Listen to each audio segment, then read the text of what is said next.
Mais ce n'est écrit dans aucun livre de comptabilité qu'il faut faire comme ça. Mais tu disparais, tu fermes. Si tu ne le fais pas, tu fermes. Ça ne blague pas. Voilà une stratégie qui n'est pas dans un livre de comptabilité, mais qu'il est indispensable de faire pour que l'entreprise ne disparaisse pas. Et personne ne va écrire dans un livre que voici comment faire pour avoir 3 comptabilités. Comptabilité 1, voilà ce qu'il faut faire. Comptabilité 2, non, personne ne le dira. C'est pour ça que je dis toujours que l'école du blanc, les livres qu'ils nous ont donnés là, il faut qu'on considère ça comme étant des généralités. Et qu'on ne doit même pas utiliser ça pour être performant parce que les vraies stratégies, nous allons les découvrir nous-mêmes. Nous allons les créer nous-mêmes en étant sur le terrain. Donc, l'erreur, c'est de croire que vous avez lu beaucoup de livres et vous comptez sur ces livres-là pour être compétitif. Ça ne fonctionne pas comme ça. Ça ne veut pas dire qu'il ne faut pas lire des livres. Il faut quand même avoir ces généralités-là pour savoir comment vous pouvez faire pour les adapter et pour les améliorer. Alors, autre chose sur le secteur d'activité. On ne se lance pas dans un secteur d'activité en fonction de sa formation académique. Ça, c'est l'erreur que la plupart des gens commettent. Ça veut dire, vous avez par exemple une formation d'ingénieur en, je veux dire, poste et télécom, ou par exemple en travaux publics ou alors en génie civil, et vous voulez lancer une entreprise dans le génie civil forcément. Le problème que ça pose, c'est que parfois vous allez devenir un technicien de votre entreprise, un exécutant. Et vous allez avoir une vision qui est trop restreinte et qui ne permet pas de pouvoir rendre l'entreprise compétitive parce que l'entreprise a besoin que vous ayez des compétences dans plusieurs autres disciplines et une vision beaucoup plus large du projet. Ça veut dire des compétences en marketing, des compétences en communication, des compétences en comptabilité et dans toutes ces autres disciplines qui sont indispensables. Hein. Parce que quand vous allez vous lancer, vous allez uniquement regarder votre secteur d'activité et l'angle de vue que vous aurez sera très limité. Le meilleur moyen de choisir un secteur d'activité, c'est en fonction du retour sur investissement concernant les objectifs que vous vous fixez, qui peuvent être sur le court, sur le moyen ou sur le long terme.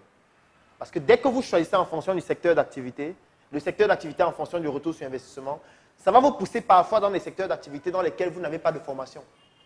Et ça va vous contraindre à vous former dans ces disciplines-là pour pouvoir donc atteindre les objectifs que vous vous fixez. Et si vous voulez forcément vous lancer dans un domaine d'activité dans lequel vous avez la formation, il faut donc avoir dans votre équipe des personnes qui ont des compétences complémentaires, pluridisciplinaires, et vous-même, vous devez rendre vos compétences pluridisciplinaires. Alors la famille, au niveau de la famille, le problème qui se pose, c'est lequel? C'est le fait que quand vous vous lancez en entrepreneuriat avec un membre de votre famille, il y a un risque que vous courez, c'est le fait que les décisions seront difficiles à prendre. Et je reviens à ce qu'on a vu dans Apprendre à apprendre. Dans Apprendre à apprendre, on a vu qu'il y a une partie du cerveau qui s'appelle le cerveau limbique. Le cerveau limbique gérait 3 fonctions. La première fonction, ce sont les émotions. La deuxième fonction, c'est la prise de décision.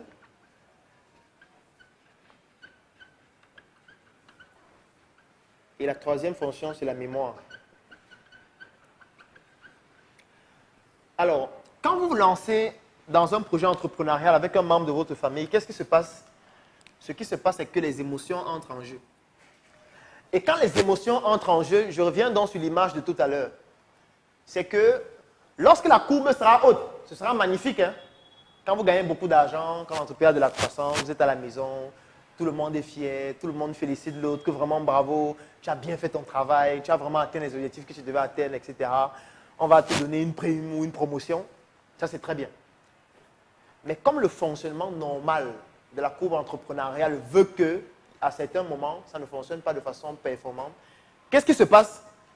Ce qui se passe, c'est que les émotions peuvent vous empêcher de prendre les décisions rationnelles qu'il faut prendre pour que l'entreprise ne disparaisse pas. Je vais vous prendre un cas de figure.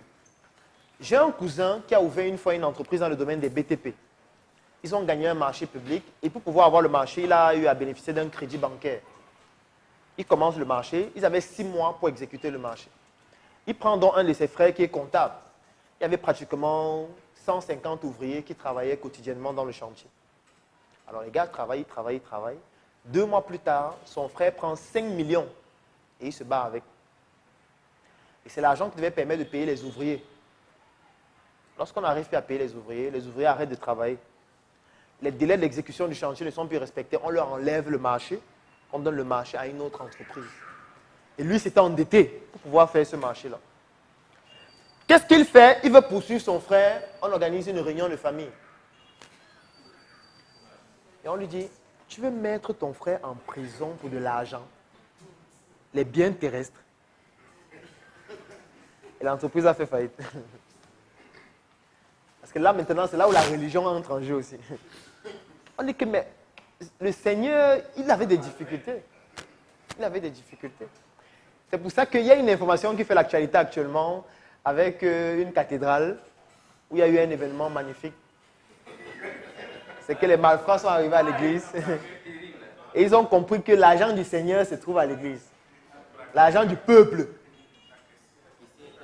Et ils ont dit vraiment, nous sommes en décembre, c'est difficile. On a fait ce qu'il fallait faire, mais on n'a pas pu avoir l'argent qu'il fallait. Donc tu vas nous donner l'argent que le peuple a donné. C'est l'argent du peuple, ce n'est pas pour vous. Et ils ont pris donc l'argent, ils sont partis. Donc en fait, la famille ici, le problème avec la famille, c'est que lorsque les émotions entrent en jeu, c'est difficile de prendre des décisions rationnelles. Ça veut dire comme le fait de virer par exemple ou de poursuivre quelqu'un qui a eu à commettre un impair dans ton entreprise. Donc moi, ce que je recommande, ce n'est pas une recommandation absolue. Peut-être vous avez une stratégie qui pourrait faire que ça fonctionne et que moi, je ne connais pas encore. Mais l'idéal, c'est de séparer, surtout au début, la gestion de votre entreprise et de votre famille. Et ne vous faites pas aveugler par les entreprises familiales. La plupart des entreprises familiales n'ont pas commencé avec les membres de la famille. En général, on les a rendues familiales ultérieurement, lorsque les process automatiques étaient déjà créés. Ça veut dire quoi? C'est qu'on peut créer une entreprise aujourd'hui, et puis l'entreprise est déjà sur pied, rapporte déjà des bénéfices. Il y a déjà un process qui permet le fonctionnement de l'entreprise et fait que le business model fonctionne. Et qu'est-ce qu'on fait? On lègue juste les actifs aux membres de la famille qui vont continuer de venir juste gérer. Ce n'est pas la même chose que de se mettre au début avec un membre de sa famille et lancer le projet avec lui au début. Ce n'est pas la même chose. Parce que là, c'est plus compliqué. Ça peut fonctionner. Ça, je ne suis pas en train de dire que ça ne fonctionne pas. Ça a été un long fait. Mais c'est plus compliqué. Parce que quand il faut prendre des décisions rationnelles, c'est difficile de prendre une décision quand c'est son père qui est en jeu. Quand c'est son oncle qui est en jeu. Ce n'est pas pour rien que même en médecine, on essaye d'éviter ça. On essaye d'éviter qu'un chirurgien opère son père, par exemple. Ou opère un membre de sa famille. Parce que quand les émotions entrent en jeu, les décisions que tu prends au bloc opératoire seront trop émotives. Et ça peut faire que la personne meure. Et tu peux être au bloc là, la personne ne fait que saigner. Au lieu d'être serein pour essayer d'identifier le vaisseau qui saigne pour le clamper, toi, les émotions, tu dis, hey, il peut mourir, il peut mourir, il faut qu'on